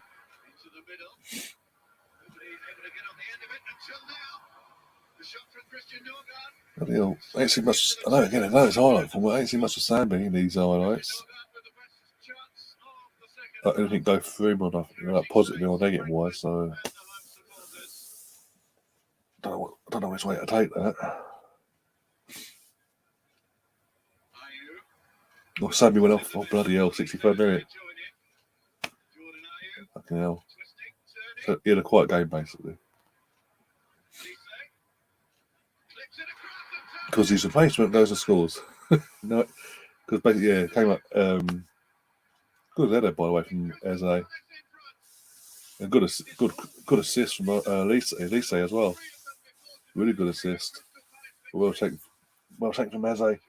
But as I say, as that's unfolding, he came up, Samby taken off 63rd minute, and the person who came on was Eze, who got some scores for Palace there.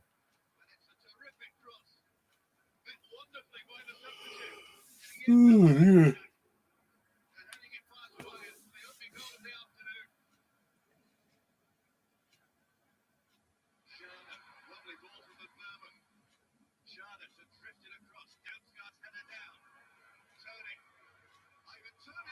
Hey. Bet he had a bet on that. Old Ivan Toney. Allegedly.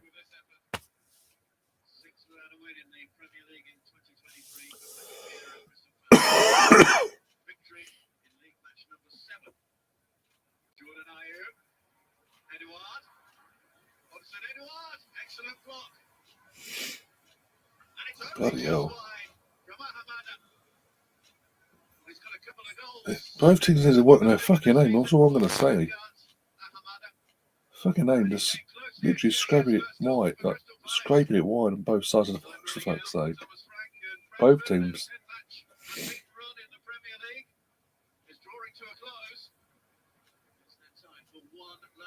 chance.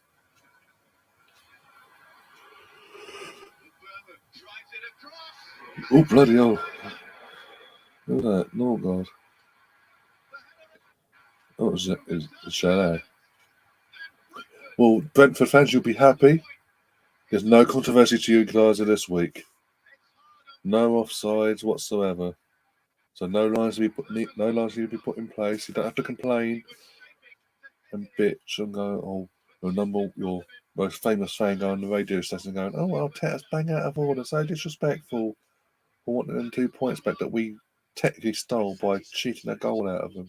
Because there's 20 minutes to go and we could have quite easily scored. Oh, yeah. Of course you could have done. You didn't score after that, did you? Well, yeah, you could have quite easily scored. A legitimate goal. The fact that you didn't, and the goal that was given wasn't legitimate, that technically, in any other sport, if something like that came up in any other sport, the result is rectified there and then. But not in football for some reason. Don't get it. Pisses me off. Always has done actually, but even here and there. But no, let's go and talk shite and talk bollocks basically, and how out of order Arteta is for asking for these 2 points that was taken off him. Well, nothing to do with it could actually affect the title race in a negative sense for us come May. Or we could lose out in the title by a point or goal difference or 2 points. And that could be the difference. Nothing to do with that at all. Nah.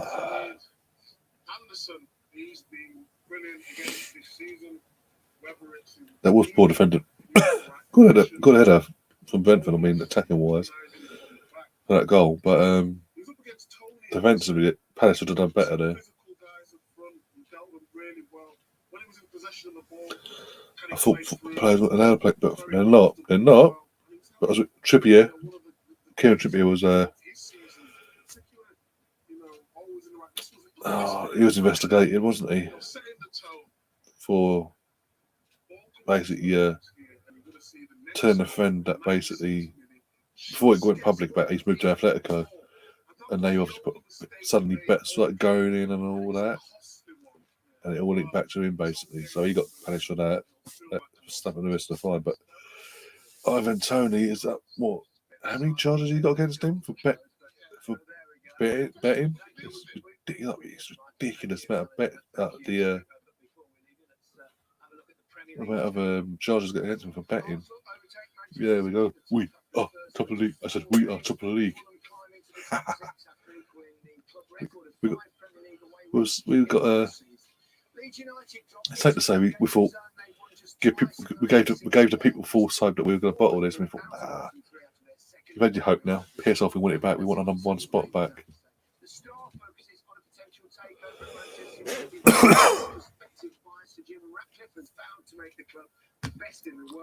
Yeah, all the players.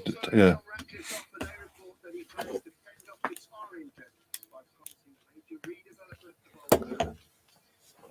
Some said Arsenal would slip out of the title race. Not on your Martinelli. Goodbye. Really? Really, Gary? Wow.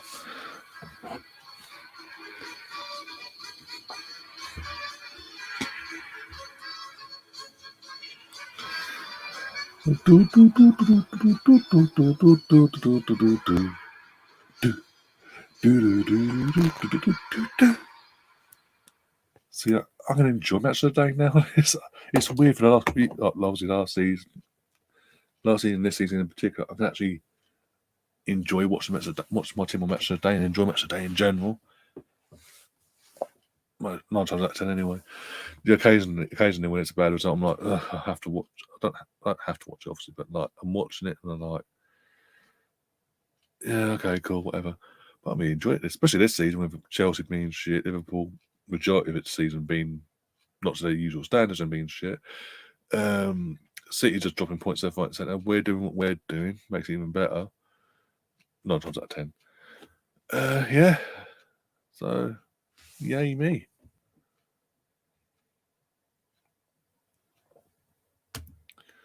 Yeah, it's ridiculous. Is that over 100? Is it over 100 plus over 100 or 200 fucking charges he's got against him.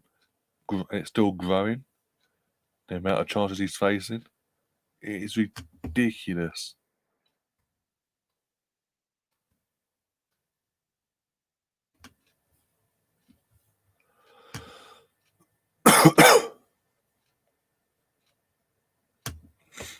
Prefer the YouTube watch longs to be honest. Oh, thank you. I'm assuming you meant my watch longs I do as well for like Match of the Day and Arsenal in general. Obviously, there's others out there as well. Arsenal and non-Arsenal related. Oh dear. But I'm just going about my business, doing my thing with the watch longs and the podcast and this that, and the other, and covering the women's game as well along the way. In terms of the Arsenal women, obviously.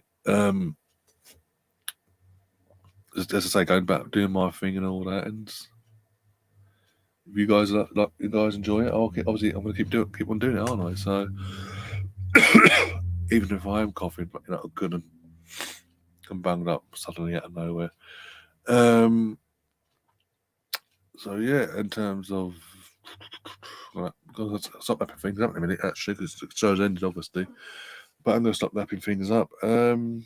But before I go and try and think now, I'm either doing my podcast tomorrow evening around 7-8 o'clock, or it'll be Monday. But I will officially confirm that here on the community posts here on my channel. So keep an eye out for that, and hope to see you for that podcast. Obviously, in reaction to today's game, obviously. And then obviously looking forward on to next Saturday against Leicester. But for me personally, it's going to be interesting because it's a 3 o'clock kickoff, and I've got to find a legitimate way, so we say, of watching the game for you to do a watch on for you guys, and not get spoiled in the chat. But anyway, it's a 3 o'clock kickoff, and yeah, if you're in the UK, you know what I mean when I say what I said. Oh, thank you, Stefan. I appreciate that, my friend. All in good time. In terms of obviously what you say, but deserve more followers. All in good time. All in good time. It'll all come to me. I mean, Sam will tell you when Sam and a few others at the time that still here came across my channel. Yeah, I think how long ago it was now. It was just at the start of the pandemic. I think it was is it the start? Just before the pandemic in the UK, or just at the start of at the very beginning of the pandemic, aka the lockdown and all that. When he came across my channel, I was like, what, 350 or around that mark, maybe just slightly bit more than that, subs. And that was, as I say, that's 2020. We are in 2023, and we are so close to 2,500 subs and all that. It's a slow, gradual thing. It is a lot more difficult within niche because I'm on an Arsenal channel. There's so many of us out there. You got the ones that already established well before I came along in terms of the AFTVs and the Highbury Squad, Same Old Arsenal podcast, the Bergkamp Wonderland, the Gooners podcast, the Gooner Talk, the Chronicles of a Gooner, etc., etc. From a visual sense, on the YouTube side of things, as I say, there's so many of us channel-wise. You just got to stand out, and that's obviously do our bit to stand out. And with what I'm doing in terms of discovering the Arsenal men's game, the odd neutral watch-longs as well. The obviously covering the women's Euros last year, all the England's women's Euro games in the Euros last summer, up to the final and all that, with myself, Gary and Liam. And we will be doing that in summer, hopefully coming the World Cup as well. Touch wood. It just depends on timing, because obviously the World Cup is in New Zealand and Australia, so it could be interesting timing wise if three of us can work something out in terms of timing wise, because I want it obviously silly o'clock at night and having to get up at silly o'clock a couple hours later for work or whatever. So once the schedule comes out in terms of when the fixtures are being played, UK-wise, we'll sort that out, plan something out basically for all the England games to be covered for that World Cup, for the Women's World Cup in the summer. But obviously then, as I say, covering the women's game, not just obviously in the internationals, but obviously from the Arsenal perspective as well. I'll be honest, I am surprised no one else, that's what, has jumped on that actually, that niche. Because that is a unique niche actually, that no one else has really jumped on. I mean, when I say no one else, I mean the big channels, the big boys, the ones that have been, as I say, the ones that I've mentioned already, the ones that already established well before I came along and got the following and all that. But yeah, I am. But I'll do my bit to help grow the women's game and all that, and get the word out there. Its development slowly but surely, and all that. But I ain't not. It's Arsenal. I've kept a close eye on, followed the team and all that over the years, under the Vicky years and all that. I occasionally mention every now and then the Vicky years in terms of obviously 06-07. What that season means to the women's football back then, even though it wasn't professional and all that, what we achieved, or what Vic Akers and the team achieved anyway. In terms of winning the quadruple in the women's game, and the only team to do it still, by the way, that includes a European title. But anyway, wouldn't know that by the media. But anyway, we're making sure that now with our little art stuff. But hey, I mean, Robbie did bring someone in. He did hire someone on AFTV that was covering the women's game and working in doing media stuff in WSL at the time. Brought that person solely in, mainly in to cover the women's game and all that. But doesn't actually. If you look at the content he does on AFTV, no women's football coverage. Oh, what Alex Scott releases a book and he suddenly gets Alex Scott in. Ooh. That's me. But it's like, there's a niche. I saw there's a niche in the Arsenal market in terms of that side of things. And thought, you know what, I'll do my bit and see how it goes. And you know what, it's actually from day dot since I brought that in, added that into the channel, covering the Arsenal women's side of things as well.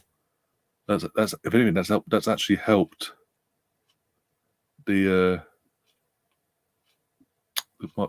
grow my channel at the rate it has done as well. More eyes, more new subscribers and things like that. So it has actually helped.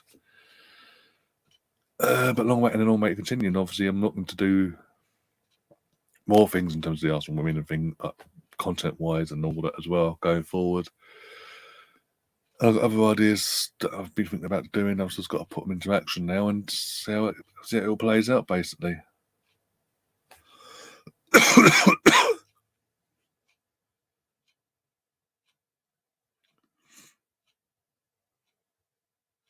Yeah, so see how it all plays out, and yeah, we'll go from there. I'm not gonna lose my mind. Because as I said, I understand there's a lot of Arsenal YouTube channels out there, so I'm competing for a lot of channels. So in terms of getting more, in terms of for new eyes and things like that, I'll continue doing what I'm doing, and I will eventually bear the fruits of the labour. Basically, it'll be all worth it in the end. In terms of, as you mentioned, there, deserve more followers and subscribers, whatever you want to word it. It will all come to fruition eventually, and when it does, and it's consistent as well, that we'll cross that bridge when we come to it. But that's the aim, to get it, just not just get new eyes and people, new faces and all that, but just have it growing consistently day after day after day, like new eyes, new subscribers coming in every day, growing and growing and growing day by day. And with that, obviously, more eyes in terms of what we are providing in terms of the men's watch-alongs, the women's watch-alongs, the podcast and all that as well. And the podcast itself is doing well, especially audio-wise. Recently, about a month or so ago, maybe a month and a half at push, got an email from a website basically saying that I was in the top for audio wise on my podcast was in the top 20 of Arsenal podcasts in the world. Looked into it, went on their site and all that. I was number 12 when they initially sent me that email and all that, checked into it and made sure it's all legit and all that. But yeah, I was number 12 at the time. I've now jumped up the space into number 11 in the world of Arsenal podcasts audio-wise, which is, for me, is mental. But again, things like that, they give that things like that as well. Not just the comments from you guys, but things like seeing, what was at the time number 12, but now 11, in terms of the audio side of my podcast. That gives, I take massive pleasure from that, obviously, because it tells me I'm doing something right, clearly, because where I am and all that it's mental. But it's a lot of work. It is. That's not just, I'm not saying it for myself, but in general, for all Arsenal podcasters and channels in general, and even outside of the Arsenal niche as well, for other football content creators and all that. It ain't easy. It really isn't. It's not as simple as setting up the stream and on the day and just going with the flow, basically, and going live and doing what I do and all that. Majority of my content is live content. It is grueling. Every day you're planning, even like the watch-alongs. It ain't easy because you've got to plan it all. Obviously, friend of the channel, Colonel, he's been kind enough recently to provide me images for thumbnails and all. He's gone off and created it and provided for me. And I appreciate that, like you wouldn't believe. But also in terms of the actual for the podcast shows, creating the thumbnails for them, setting up them, reaching out to guests, getting them on, trying to get new spots, some new faces that like to come on live streams and put their thoughts across, because everyone, even though they put their thoughts across online, they're not a fan of going on podcasts or audio or other. And we are where we are. I mean, the biggest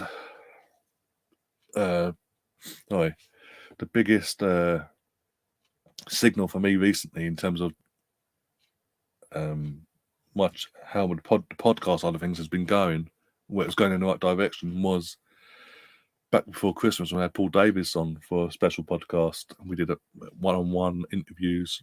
That's podcast in general, just me and him, with obviously you guys in the chat and a few new faces, etc. And how well received that was, not just from the visual show on here, but also the audio side of things. I don't know, did the audio put it on a Spotify app or not? The reaction I got from that was unbelievable. And the fact that he was willing to come on for months, that was, and then again, that wasn't easy to plan. That was literally keeping it quiet because I didn't want to get out. Seeing other people just jump on the bandwagon and they get in before me because they're bigger platforms or whatever. But that was literally 2.5 months planning between me, him, and his PR team to get the date in place, the time, and everything else, and how it's going to be all put out there and basically put together and all that. And just then, obviously, then whilst that's all planning that, whilst we're all doing that back and forth through emails and all that, then obviously they do their background checks to make sure there's nothing. I'm not controversial, so we say, as a character or whatever, in terms of what I do on my channel and all that podcast. So, as I say, I'm really doing something because obviously he was straight from the off. He was willing to come on, but as I say, they do their checks and all that to make sure. Obviously, they don't want his PR team to do all their checks to make sure there's no controversy in terms of you've been for example, someone like a certain person in Spain, being that sort of person or character, so to say, and how genuinely really you are, and this, that, and the other. They always do the checks as he confirmed and all that, but yet, I really enjoyed it. And I actually enjoyed it, even though it was on the day itself, I was nervous as hell because it was the first time I was doing a interview style podcast, but not just an interview style podcast, but with an ex-Arsenal player that's a legend of the club, and it was just like, it wasn't bad nerves. It was exciting nerves. I was excited about it. And but the nervousness was just like, because it's new to me, but I enjoyed it. And touch wood, I'll be able to provide. I want to be able to provide more of them sort of podcasts going forward as well. The one-off specials, or not regular every other that week or whatever, but once every few months or a couple of months or whatever, as the channel grows more popular and all that as well, and podcasting as well, get more ex-players on and do them again one-on-one interviews / not like face-to-face, not face-to-face, but like one-on-one podcast basically with myself and the ex-player, talking all things obviously their Arsenal careers and all that, and what they're up to now, etc., etc. And this is again giving you guys something different that I know you guys will enjoy, even the neutrals. But that's all that will come as I say, as the channel grows, podcast audio wise as well grows. All that'll be easier to organise with even more Arsenal phases going forward. But yeah, we'll cross that bridge when we come to it. But again, when you guys, obviously, the reception I got for doing that podcast about Paul Davis and comments like you've mentioned, Stefan, and other people have done, I feed off that. I love that because that tells me I'm clearly doing something. The fact you obviously stuck around all this long as well, as a neutral yourself, I'm clearly doing something right. Rants aside.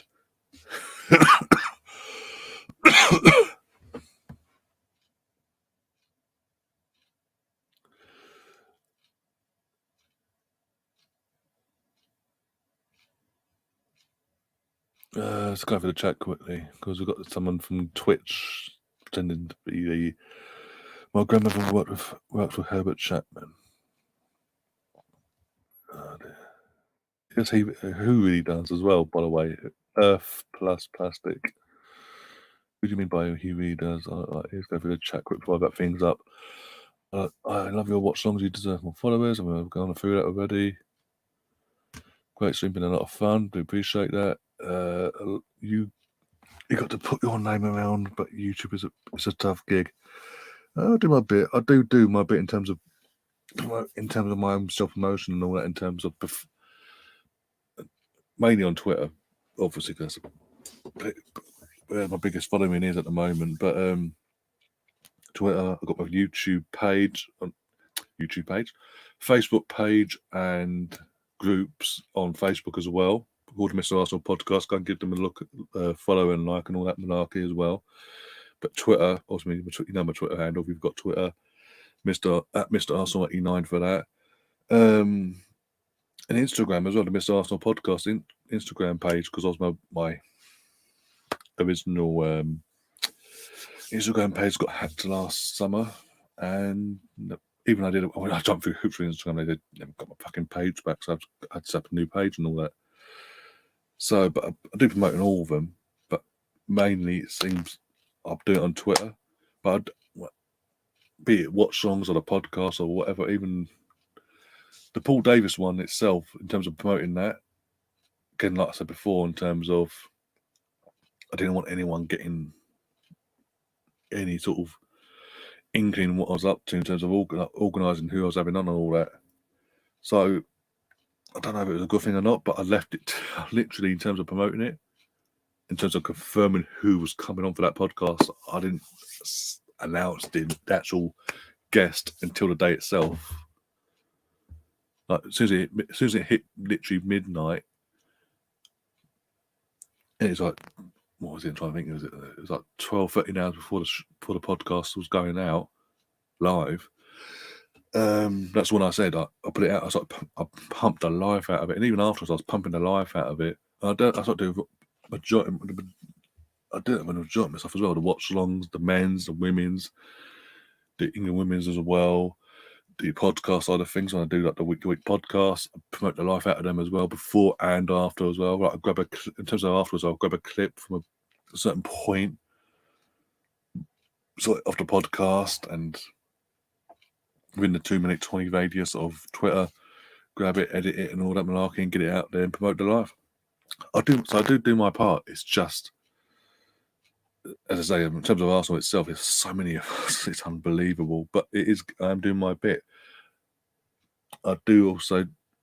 I've seen as well as you guys do your bit as well in terms of when YouTube Studio and all that. Tell me when my channel's been shared, basically, and where it's been shared to, things like that. So I do know you guys do your bit as well, and I do appreciate that. It's just, again, as the channel grows, I said to wrap this up, but I keep going.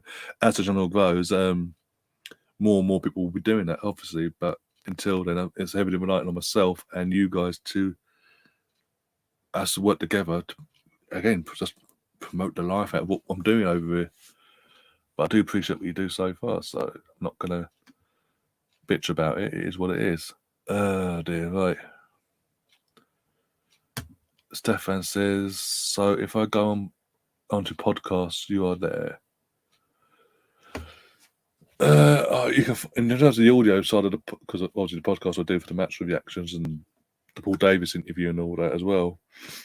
The audio side of the podcast, you can catch it on Spotify, Apple Podcasts, Google Podcasts, Anchor, and all other podcast apps and outlets basically. And on Spotify as well. If you listen back, if you want to listen back to podcasts on Spotify, you can give us a rating and a review as well nowadays. It's not just a rating they give, but you can also give us a review of the podcast as well. And I'll get to see all that and see what I can work with, what I have to improve, what I don't need to improve, what you like, what you don't like, etc., etc. But yeah. So, and I'll tell you exactly what site's got me at number 11 in the world for podcasts, Arsenal podcasts, not podcasts in general, but for Arsenal podcasts. FeedSpot, FEED Spot, the website there. The number one, obviously, is in terms of Arsenal FC podcasts. Is that here are 20 best Arsenal FC podcasts worth listening to in 2023 in the world. Got Arscast, obviously, Arsblog, as in Arscast, but it's also Arsblog. And then you've got Arsenal Vision post-match podcast. A Bergkamp Wonderland is number 3. Same with Arsenal was number 4. Football is statically Arsenal is number 5.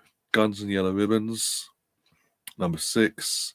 Up Gunners NG is based in a podcast based in Nigeria. That's number 7. It's an Arsenal thing. Go and check that as well. You can also find the visual for this podcast as well on this platform as on YouTube. Then number 8, Purely Arsenal, James Johnston and Neil. Their podcast is number 9. This is audio, by the way, as I keep saying. And then number 10 is Chronicles of a Gooner, the Arsenal podcast from Harry Simew. And then now number 11. Hi. Number 12 is Pain in the Arsenal podcast. 13 is the Arsenal Opinion. 14, Bruised Banana, an Arsenal podcast. 15 is Arse Bros. Mike, the Gooners, that's Mike from America. The Gooners podcast is 16. The Clock End Talk podcast is 17. And 18 is the Arsenal India podcast. 19 and 20, I don't know what that's disappeared to, but yeah.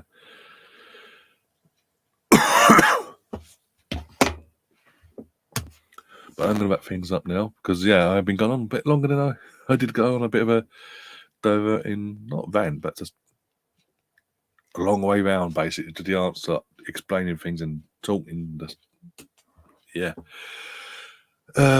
It was great getting Paul on. I was impressed. Brownie used to have some amazing guests. I missed that crazy sod. Well, it's his own fault by all accounts. He needs to, if he can turn the situation around that he's currently in, and how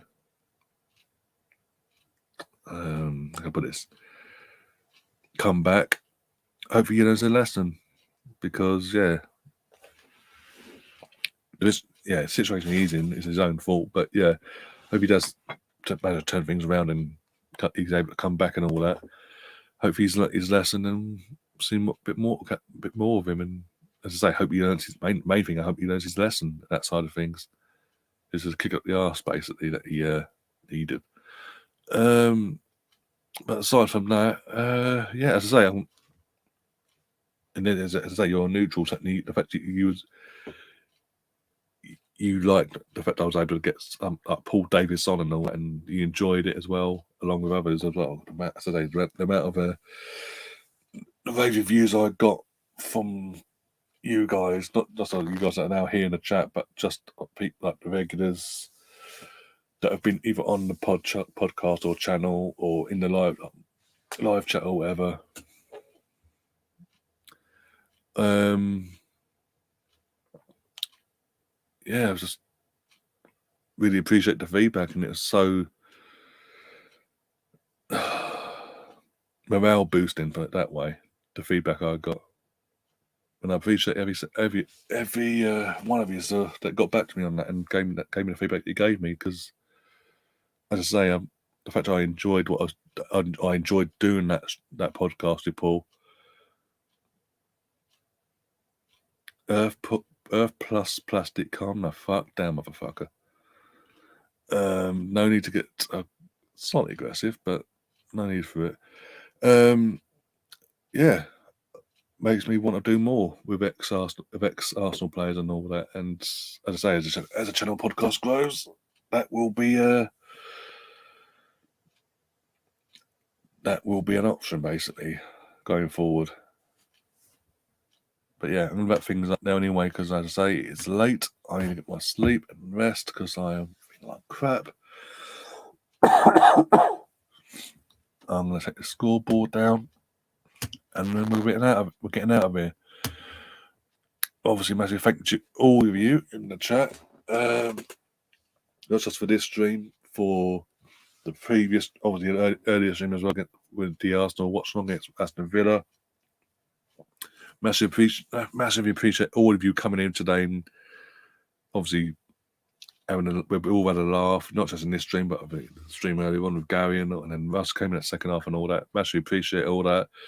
We will be back, as I said, tomorrow hopefully tomorrow, if not tomorrow, Monday, for the podcast side of things in reaction to today's result, and then we'll go from there basically into the rest of the week. More of a idea of plan when I come to the podcast of what the rest of the week's going to look like in terms of content-wise for you guys. Oh dear. But until then, enjoy the rest of your morning, evening, or afternoon.